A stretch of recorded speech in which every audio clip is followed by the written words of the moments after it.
The Thermaltake A500 aluminum TG mid-tower features a sleek aluminum front panel and two 4mm tempered glass panels for breathtaking views. Enjoy 420 and 360 rad support at the front and top respectively, and breeze through installation with a dismantleable modular design. Step up your case game with the A500 aluminum TG and click on the link below for more info.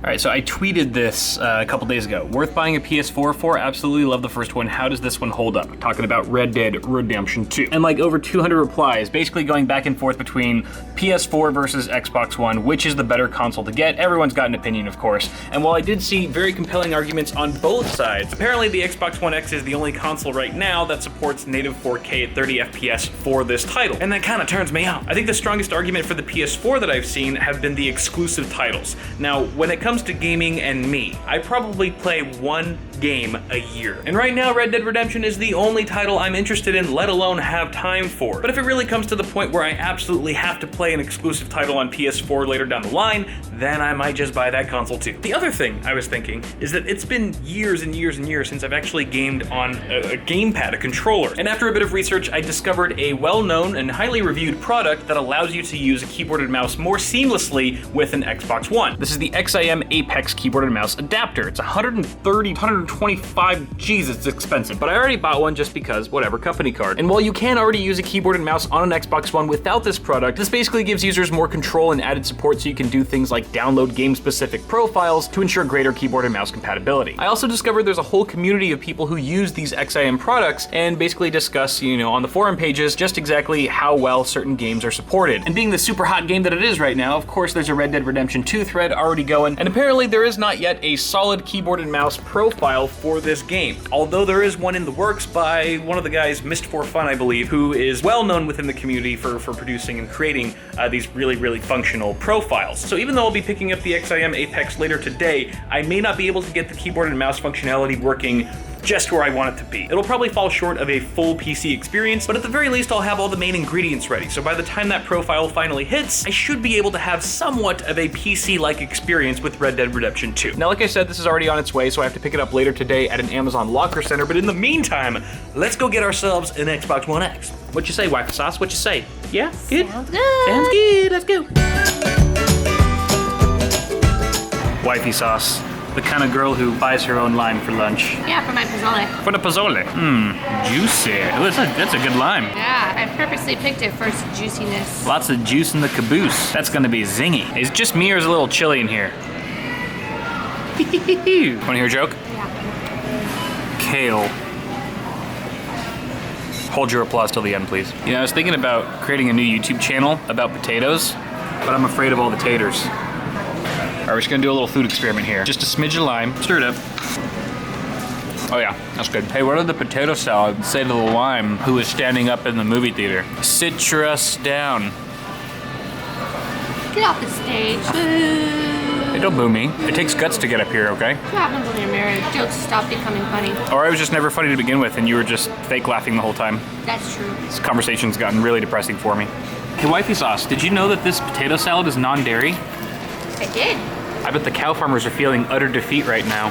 Did you get that one? I got it. You got some chocolate? And now we can get an Xbox One X. Walmart or Target? Which one? Target. Target it is. Para continuar en español, we are now hiring. If you're interested in No. joining our team, we'd love to talk. No! Thank you for calling Target. Hi, do you have any Xbox One X units in stock? Hello? Hello? Hello? What the hell's going on? Do you want me to call? Like, that's gonna make a difference? I have better luck than you. You are luckier than me. Let me try one more time. Electronics, can I help you? Hi, can you hear me? Yeah. Awesome. I was wondering if you have an Xbox One X currently in stock. The Xbox One X. Let me take a look, because that doesn't sound familiar, but I'll take a look. One second. All right, thanks. This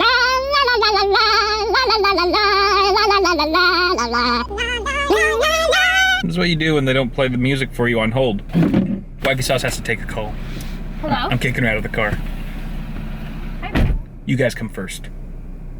Don't tell her I said that. A fully grown wifey sauce in her natural habitat. On the phone. Thank you for holding. Yeah, I have the 1S as in Sam. Oh. And that's $2.99, and I have the 1X as an X-ray, and that is $4.99. Those I have only 2. Okay, there's no way you can hold it for me if I pop over there right now, is there? No, those no, because apparently it has a promo on it. Okay, well then I'll just haul ass over there right now then. Right. Okay, dokie. All right, thanks, man. All right. Bye. Bye. Let's go! They only got 2 left! We made it to the target, yeah. Hi, how's it going, Alex? I was wondering, do you guys have the Xbox One X still? The 1X? Yeah.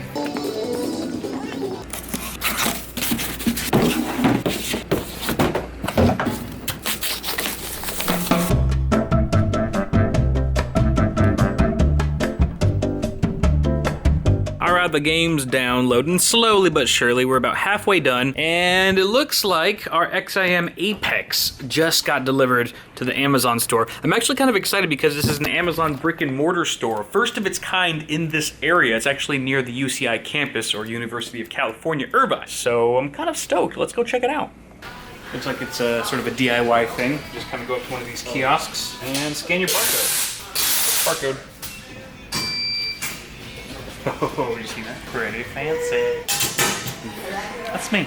All right, it's downloaded. Friggin' finally, we are ready to rock. This is literally all that's included with the Zim Apex. Yes, I've been calling it XIM Apex this whole video, and then I watched the tutorial video. It's apparently Zim. Now I feel stupid. So you get a little business card with the URL telling you how to get started. A USB hub. This is literally just a Zim branded USB 2.0 hub. You could even use your own if you wanted to. They advise not to use USB 3. It's got 3 ports, one for your keyboard, one for your mouse, and one for your controller. And here's the actual controller that makes the magic happen. So you plug your peripherals into the hub, then your hub into the stick, and then the stick into your console. So here she is. This is how it sort of looks when it's all set up. Got my perifs connected. I've got the Corsair K70 RGB Platinum and the Corsair M65 Pro RGB. Now Zim Apex supports a lot of different kinds of mice and keyboards, so chances are yours is probably supported too, but they do have a full compatibility list on their website. Now this is far from a plug and play solution. As soon as you plug this in, your keyboard and mouse are not going to work right away. You actually have to download the Zim Apex Manager app, which supports iOS and Android, and that's where you'll find, download, and apply all these various game profiles. Now they call these profiles STs, or smart translators, and every game needs its own one because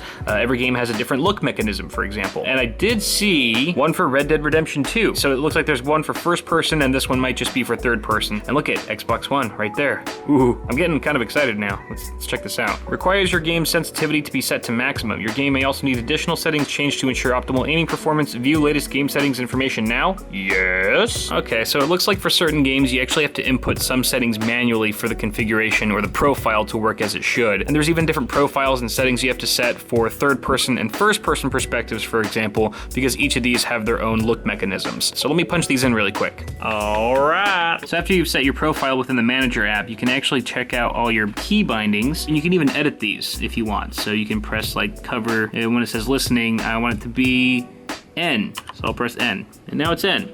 But I don't like that. I'm going to change it back to G. You can change your aim sensitivity here for firing at the hip, or ADS, or aim down sights for games that have it. All right, the moment we've been waiting for. Let's see how this thing games. All right, so this is the beginning of the game pretty much, and it looks like we're about to get into a firefight, so I can talk about combat in a moment. But first impressions so far, keyboard and mouse have very low latency. There's hardly any lag. It's very responsive.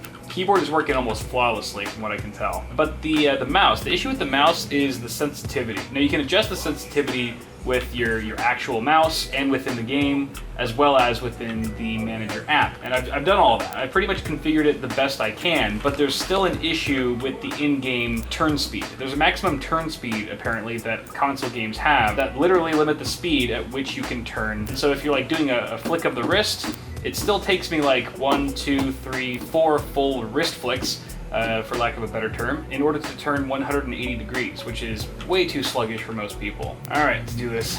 Keep the wolves from Javier. This will be a good test. Oh, geez. Oh, geez.